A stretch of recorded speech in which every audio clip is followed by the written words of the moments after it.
and I'm Wooly. We would love to have you join us as we bake an apple pie. Let's find some sugar and cut the apples. Maybe we should ask a grown-up. Well, I don't see any here. It's a fun song. It's a really good song that they made for that game that came out. You know the game that it's in the thumbnail. Greetings and salutations, beautiful humans. This video is gonna be a pretty quick one by my standards because it's just kind of based on a thought that I had. It's not really an organized video essay type thing or a reimagining of anything. It's just kind of a thing I wanted to talk about for a little while. Honestly, I wrote the outline for this video in like June or something. Was it July?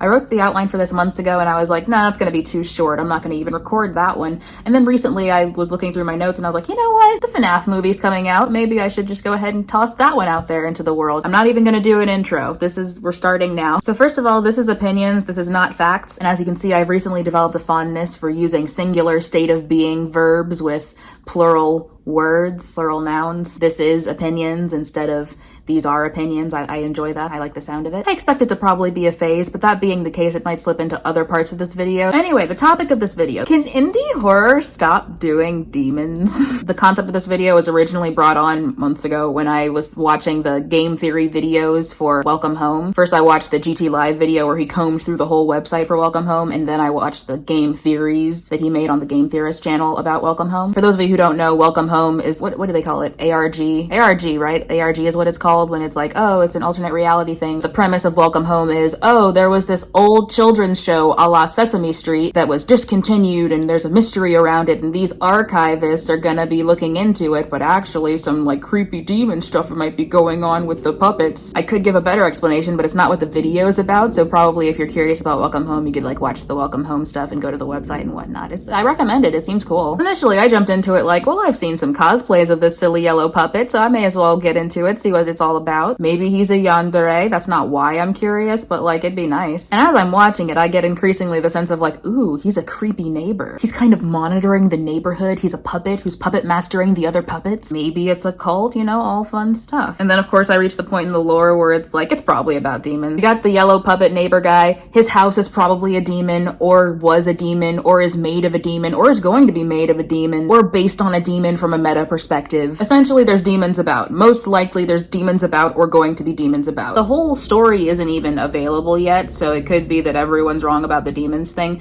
but if they like kind of already hearken to like as above so below, I think that it's not out of line to assume that demons are on the table, at least from a meta perspective. More recently there was more detail added that's like, yeah, there's something about the paint that Wally uses is probably possessed or something. I wasn't disappointed by this revelation. Like, I'm into it wherever it goes, probably, unless I guess it could still go somewhere stupid, but I don't think so. I think it's probably gonna be cool. I wasn't disappointed by the development, but I did kind of go, oh, we'll get to that later. This incidentally was right after I'd gotten into Amanda the Adventurer, which is an indie horror game about this kids show a la Dora the Explorer that stars a girl named Amanda. Well, the main character is a girl named Amanda. It stars a girl named Rebecca. Rebecca plays Amanda. And some creepy stuff happens around that. But I got into Amanda the Adventurer first by watching Corey Kenshin's videos of Amanda the Adventurer, and then by watching Markiplier and GT Live and Ella Pastoral's video about the fandom.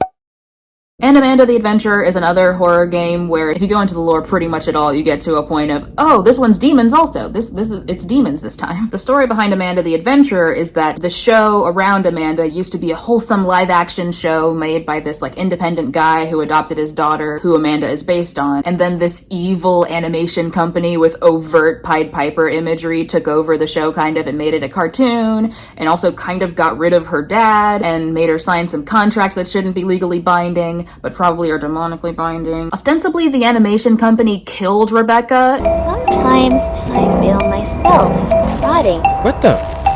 But it feels far away. And like used her to summon a demon into the show or something of the sort. But basically, Rebecca is possessing Amanda, and also demons are possessing Amanda. There's a lot going on with Homegirl. It's not fun. But basically, Welcome Home is probably demons. Amanda the Adventurer is definitely demons. I don't think Poppy Playtime is demons yet. So far, it seems like that's just experiments. I'm not that deep into the lore of Poppy Playtime, and also all the chapters aren't out yet anyway. I got deep enough into Poppy Playtime to observe that Huggy Wuggy could kind of be a yandere if you wanted that. And then the deeper I got, the more I started to see evidence of kind of, oh, he's probably a dead guy who got experimented on and turned into a toy. toy, at which point I kind of got less interested. No, he's a toy who came to life and wants to give me a hug. That's it. He is fluffy and he doesn't know his own strength, and he doesn't know that his pointy teeth are so scary. His pupils get big because he's really happy to see me.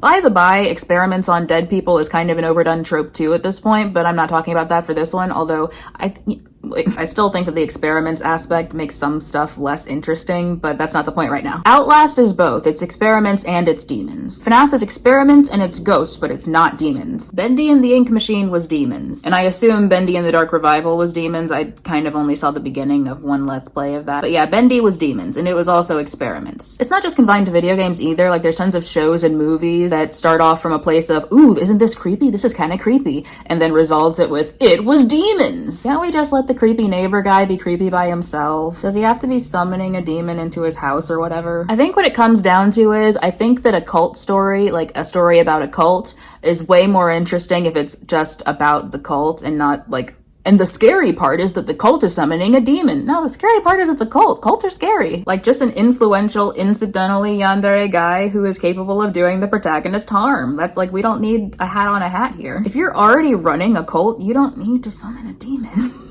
A very, very small percentage of cult leaders summon demons, I'm pretty sure. But the Amity Elf, there's plenty of horror media that isn't about demons. I know, and also, please recommend me some. But I'm saying that the inclusion of demons can make interesting things less interesting by proxy. Oh, the creepy church is the setting for your horror game. That's so interesting. What makes it creepy? They're summoning demons? Cowardice! Oh no, the antagonist knocked the protagonist out and he took him to some secondary location. What's he gonna do? He's gonna summon a demon? Okay, I guess I'll put on the whole armor of God?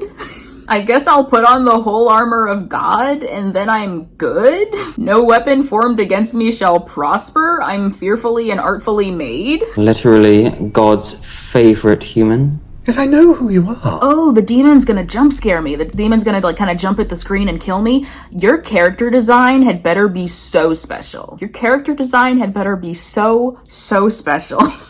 If you think I'm gonna... I already had to deal with Topsy and Bopsy years ago. I had to resign myself to that. I had to watch that and go to sleep that night. You think the latest lanky creature with absent or obscured eyes is going to faze me? No, stop playing with me. Get a charismatic and soft-spoken neighbor guy on screen.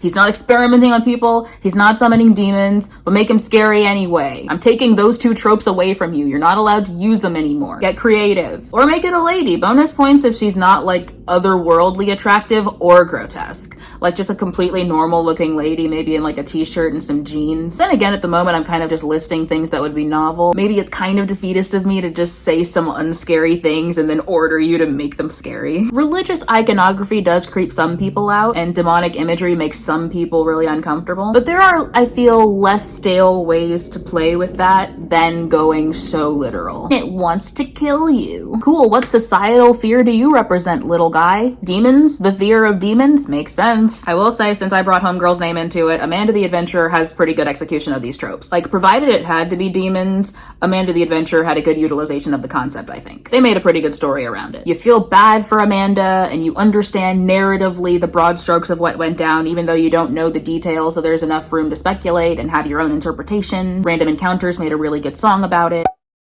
I like that there is an amount of mystery that isn't... Okay, hold on, let me think how I'm gonna phrase this. When you have consumed the whole story of Amanda the Adventurer, the impression I kind of get from it is just like, oh, this is open to interpretation. This was deliberately left vague.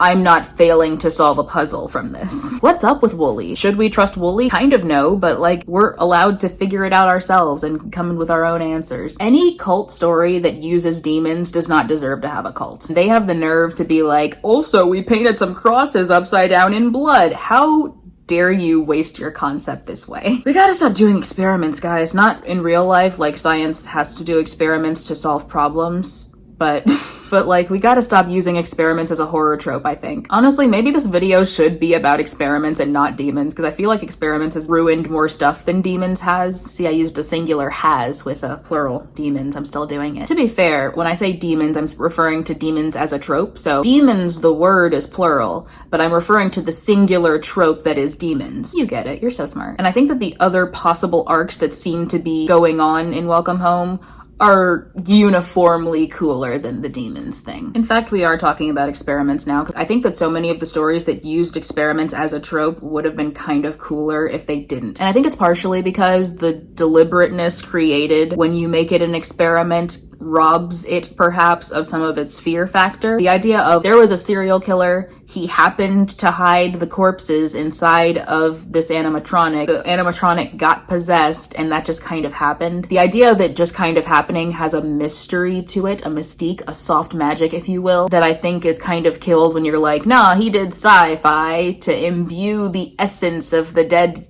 people into the animatronics. And if you're very deep in the FNAF lore, you may now be thinking, well, the idea of Remnant came about after the animatronics were already possessed, so in a way, both things are kind of true. We gotta stop. Hey guys, we gotta stop. It's killing us.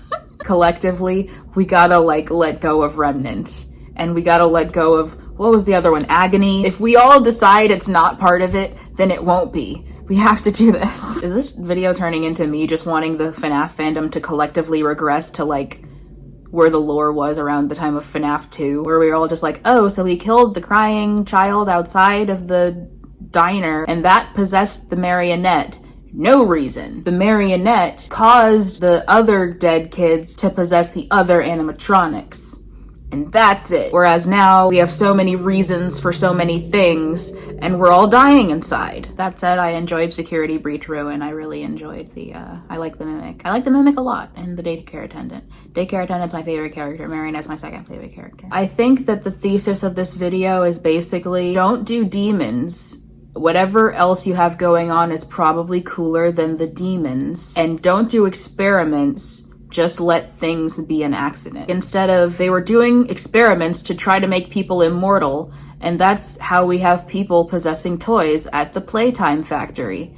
Instead, let's just say, some people died in a factory accident, and they possessed the toys. And once again, this is opinions. So I'm not saying that everyone should immediately rewrite their manuscript or their game script or whatever. I'm just saying that I'm frustrated with the repeated tropes. And again, I can't stress this enough. Amanda the Adventurer did that trope the best, I think. They did demons, but they weren't doing demons and they're like, oh, look at all the demonic imagery we can put on screen to make people uncomfortable. They just kind of subtly peppered it in of like, hey, if you happen to know a lot of names of demons, then you're gonna freak out when you hear this little line and this little Easter egg. You could fully have an experience of playing the game and not knowing there's demons involved, and I think that's cool. New thesis, actually. If you're gonna do demons as a trope, you gotta have subtlety about it, instead of he kept scratching sixes onto the wall with his fingernails or whatever else. No, knock that crap off. Knock that crap off. We're not doing that anymore. The Exorcist came out how long ago? We're done. We did it already. We saw the person vomit the blood. I didn't. I haven't seen that movie, but you guys did or something. Someone did. Someone saw it. But yeah, we did that and we're good. We as a society, it's kind of like movies that try to really capitalize on Shrek style humor now. And it's no, Shrek did it. Shrek did it. Shrek happened. We all loved Shrek when it happened. We saw Shrek. We loved Shrek. You can't do it anymore though. We're earnest now. Also, Shrek was pretty earnest. That's the thing. Boy, I've veered off track, but that's the thing, is they want to do Shrek style humor, but they don't want to do Shrek style earnestness. Boy, I feel like I only agree with half of what I'm saying right now. Let me retreat. What are we talking about? I don't know how I'm gonna cut this together, but it's gonna be fun. Maybe there are people for whom it's their jam. Maybe that's the thing. Maybe some people are just really into that imagery. Well, yeah, there's goth people. Presumably some goth people are oh yeah, let's get more upside down crosses painted in blood. I guess there are probably people out there when they see a video game start to veer into that imagery, they're like, yeah, about time. Hit me with the horrors of suburbia, the horrors of gentrification. Speaking of the horrors of gentrification, anyone read this? It's a good book. It's about the horrors of gentrification. It's like a thriller where gentrification is happening as one of the main things. Usually I'm not super into things that make political topics their main thing. Usually I don't want that to be the central element overtly, but this is really good. I enjoyed this. It's a tad on the nose about its whole deal, but I enjoyed it quite a bit. And you know what? When that story has experiments, it's not the point. I think this is where I stop. I told you this video was going to be kind of short and chaotic and just thinking out loud, and that's what it was. Hey, maybe the real experiments were the friends we made along the way. Oh gosh, I almost forgot to do my normal outro stuff. Okay, have a nice day. Eat some good vegetables. Watch something that makes you happy, like me. You know, watch my videos, actually. Head back to my... That's terrible. I'm not trying to do self-promo in my affirmations. Have a great day. Take a shower. Drink water. Eat vegetables. Check your mail. Take out your laundry. Walk your plants. Water your dog. And have a great day.